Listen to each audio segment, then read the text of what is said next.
नमस्कार, मी श्वेता अंकले. तरुण भारतच्या न्यूज बुलेटिनमध्ये आपल्या सर्वांचे स्वागत. आता पाहूया ठळक घडामोडी. गेली 65 वर्षे लोकशाहीच्या मार्गाने सुरू असलेला सर्वात मोठा लढा म्हणून सीमा प्रश्न ओळखला जातो. बेळगाव, कारवार, निपाणी, बिदर, भालकीसह असलेला सीमा भाग मुंबई प्रांतातून तत्कालीन म्हैसूर प्रांतात अन्यायाने डांबण्यात आला. तेव्हापासून 1 नोव्हेंबर हा सीमा भागात मराठी भाषिकांतर्फे काळा दिन म्हणून पाळला जातो. त्याप्रमाणे 1 नोव्हेंबर काळा दिन गांभीर्याने पाळण्यात येणार असल्याचा निर्धार घेण्यात आला. मध्यवर्ती महाराष्ट्र एकीकरण समितीची बैठक आज रविवारी मराठा मंदिर येथे पार पडली. भाषिक अस्मितेचा लढा जिवंत ठेवण्यासाठी बेळगावसह सीमा भागामध्ये 1 नोव्हेंबर कडकडीत बंद पाळण्यात येतो. मात्र यावर्षी प्रशासनाकडून गळचेपीचा प्रयत्न करण्यात आला. दरम्यान नेहमीप्रमाणे मराठी भाषिकांच्या अस्मितेला डिवचण्याचा प्रयत्न कानडी प्रशासनाने केला असून परवानगी दिली जाणार नसल्याचे सांगण्यात आले. तरी परवानगी मिळो अगर न मिळो हा दिवस काळा दिवस म्हणून पाळणारच असा निर्धार या बैठकीत करण्यात आला.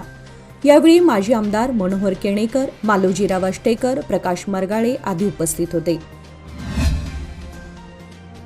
मुख्यमंत्री सिद्धरामय्या यांनी 50 लाख रुपये खर्च करून बांधण्यात आलेल्या कमर्शियल कॉम्प्लेक्स आणि गेस्ट हाऊस सौंदत्ती येथे उद्घाटन केले. 22 कोटी 45 लाख रुपये खर्चून व्यावसायिक इमारत आणि 10 कोटी रुपये खर्चून बांधण्यात आलेल्या गेस्ट हाऊसचे उद्घाटन करण्यात आले.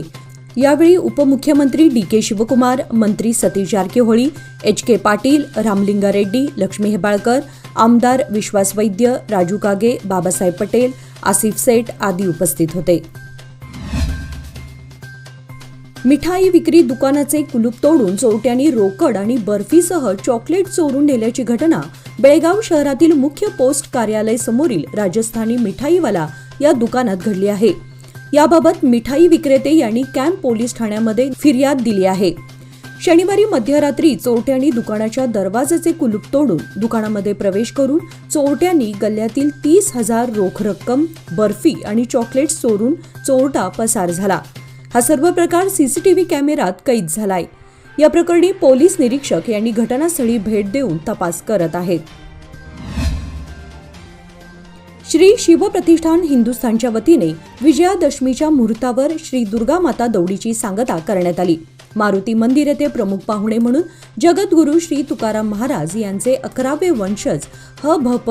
श्री शिरीष महाराज मोरे देहूकर, व्याख्याते सौरभ करडे यांच्या हस्ते आरती करण्यात आली. त्यानंतर प्रमुख पाहुण्यांच्या हस्ते ध्वज चढवण्यात आला. यावेळी वकील श्यामसुंदर पत्तार उपस्थित होते. त्यानंतर प्रेरणा मंत्र म्हणून श्री दुर्गा माता दौडीला चालना देण्यात आली. यानंतर दुर्गा माता दौड संदर्भात प्रांत प्रमुख किरण गावडे यांनी मनोगत व्यक्त केले.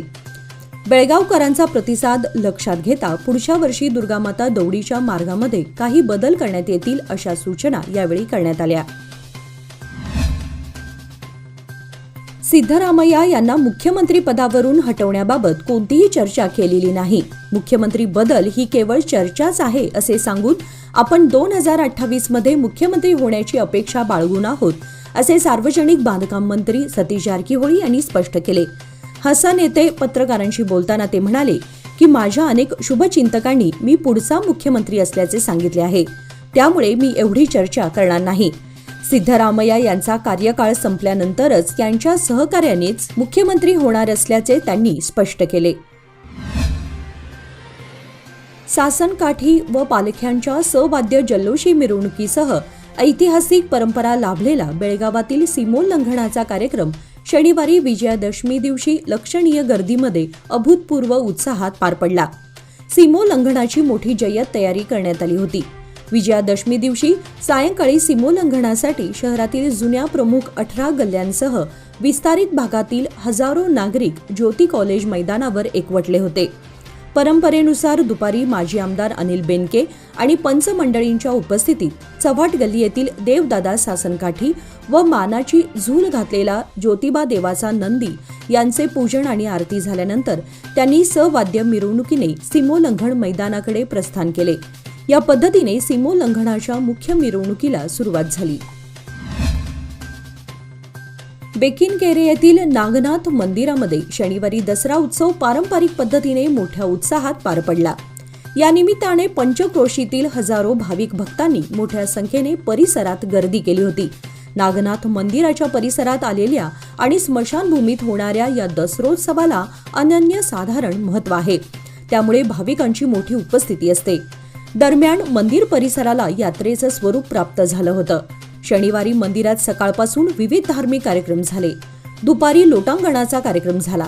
त्याबरोबर ढोल ताशाच्या गजरामध्ये पालखी मिरवणूक काढण्यात आली. दुपारी पालखीचे प्रस्थान नागनाथ मंदिराकडे झाले. यावेळी सुवासिनींनी आरती ओवाळून पूजन केले. सांब्रा विमानतळावरील टर्मिनल 2 चे बांधकाम सुरू असून त्याच्या विस्तारासाठी अतिरिक्त 56 एकर जमीन संपादित केली जाणार आहे.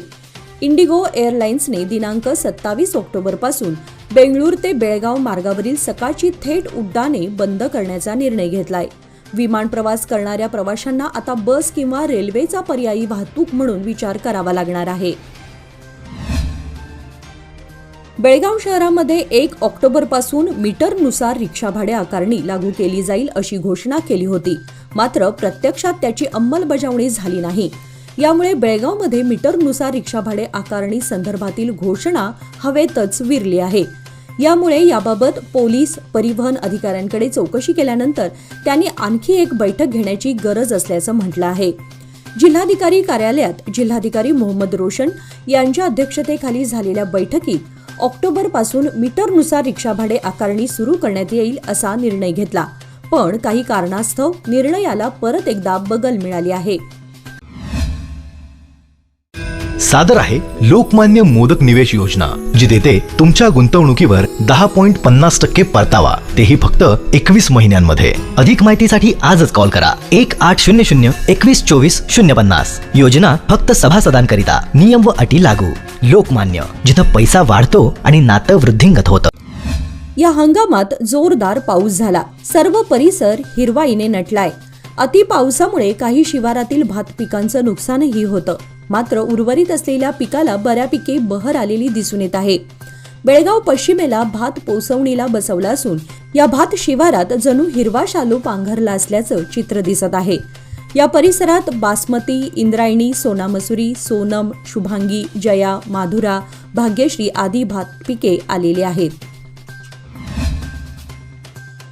कडोली येथील मराठी साहित्य संघातर्फे होणारे 40वे कडोली मराठी साहित्य संमेलन रविवार दिनांक 19 जानेवारी 2025 रोजी होणार आहे.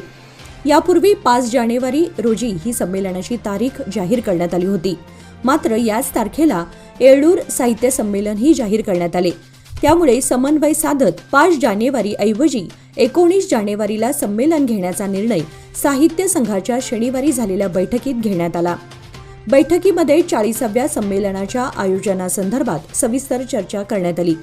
केंद्र सरकारने मराठी भाषेला अभिजात भाषेचा दर्जा दिल्याबद्दल केंद्र सरकार, पंतप्रधान नरेंद्र मोदीजी व त्यांचे सर्व सहकारी, पाठपुरावा करणारे महाराष्ट्र सरकार व सर्व संबंधितांचे अभिनंदन करून आभार व्यक्त करण्यात आले.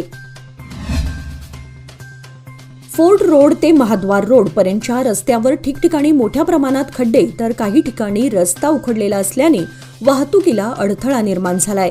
वाहनधारकांना रस्त्यावरील व उखडलेल्या खडीचा सामना करत प्रवास करावा लागतोय.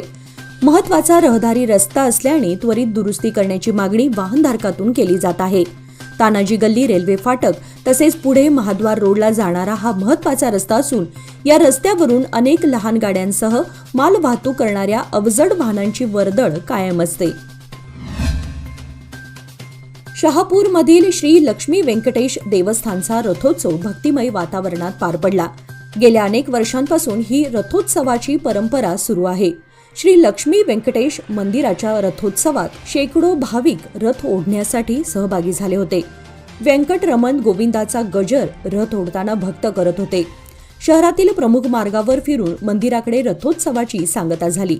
नवरात्रीत 9 दिवस विविध रूपामध्ये देवाची पालखी काढण्यात येते. रथोत्सवात शेकडो भाविक सहभागी झाले होते. दसऱ्याच्या पार्श्वभूमीवर बाजारपेठेत झेंडूच्या फुलासह ऊसाची आवक वाढली होती. तसेच मागणीही मोठ्या प्रमाणावर वाढली असून ऊसाची जोरात विक्री सुरू होती. ऊसाला प्रति नगाला 10 ते 20 रुपये असा भाव मिळत असल्याने सर्वसामान्यांच्या खिशाला कात्री लागली आहे. तर दुसरीकडे भाव वाढूनही ग्राहकांकडून फुलांची खरेदी जोरदार सुरू असल्याने विक्रेते आनंदून गेल्याचे चित्र होते. ज्याप्रमाणे नवरात्री 2024 भारतात जोरदार पद्धतीने साजरी केली जात आहे, तसेच दुबईमध्ये सुद्धा शिवाजी काका फाउंडेशनतर्फे दांडिया 2024 वर्ष चौथे हा कार्यक्रम दुबई येथे मोठ्या उत्साहात पार पडला। या कार्यक्रमाचे आयोजक शिवाजी काका फाउंडेशनचे अध्यक्ष शिवाजी नरुणे काका व त्यांचे सहकारी मंडळ उपस्थित होते। या कार्यक्रमास दुबईतील मराठीसह अन्य भाषिकांनी सहभाग घेतला होता। बेळगाव दौऱ्यावर आलेल्या मुख्यमंत्री सिद्धरामय्या यांनी आज रविवार सौंदत्ती येथील श्री रेणुका यल्लमा देवीचे दर्शन घेऊन डोंगरावरील विविध विकास कामांना चालना देण्यात आली। जिल्हा प्रशासन पर्यटन खात्याच्या वतीने डोंगरावर राबवलेल्या विकास कामांना चालना देण्यात आली। तत्पूर्वी ते देवीचे दर्शन घेऊन विशेष पूजा संपन्न केली। त्यानंतर दुपारी 3:30च्या सुमारास सौंदत्तीहून धारवाडला रवाना झाले। महाराष्ट्र राज्य नाट्य स्पर्धेचा पारितोषिक वितरणाचा समारंभ मुंबईच्या स्वातंत्र्यवीर सावरकर स्मारकाच्या सभागृहात पार पडला। या समारंभाला सुधीर मुनगंटीवार, दीपक केसरकर आणि सदा सरवणकर हे प्रमुख पाहुणे म्हणून उपस्थित होते। बेळगावची कन्या अनुष्का आपटे हिने लावणी भुलली अभंगाला या भरतनाट्य संशोधन मंदिर पुणे यांच्यातर्फे बसवण्यात आलेल्या गंगा या भूमिकेसाठी सर्वोत्कृष्ट अभिनयाचे रौप्य पदक पटकावले। ज्येष्ठ रंगकर्मी वासुदेव विष्णुपुरीकर यांच्या हस्ते पदक, सन्मानपत्र आणि रोख बक्षीस देण्यात आले। शिवाळे तालुका चंदगड येथील ओंकार नवचैतन्य कला, क्रीडा आणि सांस्कृतिक मंडळाच्या वतीने होम मिनिस्टर 2024 ही स्पर्धा आयोजित करण्यात आले होते। नवरात्र उत्सवाच्या निमित्ताने महिलांच्या सन्मानार्थ पैठणी स्पर्धेचे आयोजन करण्यात आले। या स्पर्धेत संचिता संतोष गावडे यांनी विजेतेपद पटकावले, तर संगीता भैरू पाटील उपविजेती ठरली। संचिता गावडे यांना पैठणी देऊन सन्मानित करण्यात आले। हे बक्षीस लक्ष्मी भागोजी वांद्रे आणि कार्यक्रमाच्या अध्यक्षा व कार्यकर्त्यांच्या हस्ते प्रदान करण्यात आले। कर्नाटक महाराष्ट्र सीमा प्रश्न सध्या न्यायप्रविष्ट आहे। त्यासाठी आपण लवकरात लवकर सीमा प्रश्न सोडवण्यासाठी प्रयत्न करावा व येथील मराठी जनतेला न्याय द्यावा अशी मागणी खासदार व सहकार व नागरी उड्डाण खात्याचे केंद्रीय राज्यमंत्री मुरलीधर मोहोळ यांच्याकडे मये समितीच्या शिष्टमंडळाने केली। पुण्याहून खासगी विमानाने सांब्रा विमानतळावर येऊन चंदगडकडे जाताना मुरलीधर मोहोळ यांची मये समितीच्या शिष्टमंडळाने भेट घेतली। यावेळी माजी महापौर सरिता पाटील व माजी उपमहापौर रेणू किल्लेकर यांनी त्यांचे सीमा प्रश्नाकडे लक्ष वेधले व सीमा प्रश्नाच्या सोडवणुकीसाठी आपलेही सहकार्य मोलाचे असून येथील मराठी जनतेला न्याय मिळवून देण्यासाठी प्रयत्न करावेत अशी त्यांच्याकडे मागणी करण्यात आली। यावेळी मुरलीधर मोहोळ म्हणाले की आम्ही सर्वजण एकच असून मराठी माणसाला न्याय मिळालाच पाहिजे, यासाठी मी सर्वतोपरी प्रयत्न करीन अशी त्यांनी ग्वाही दिली। याचबरोबर आजचे बातमीपत्र इथे संपले। अधिक माहिती आणि ताज्या घडामोडींसाठी पाहत रहा तरुण भारत न्यूज चॅनल। तसेच आमच्या चॅनलला लाईक, शेअर आणि सबस्क्राईब करायला विसरू नका आणि विश्वासार्ह बातम्यांसाठी दररोज वाचा दैनिक तरुण भारत। धन्यवाद।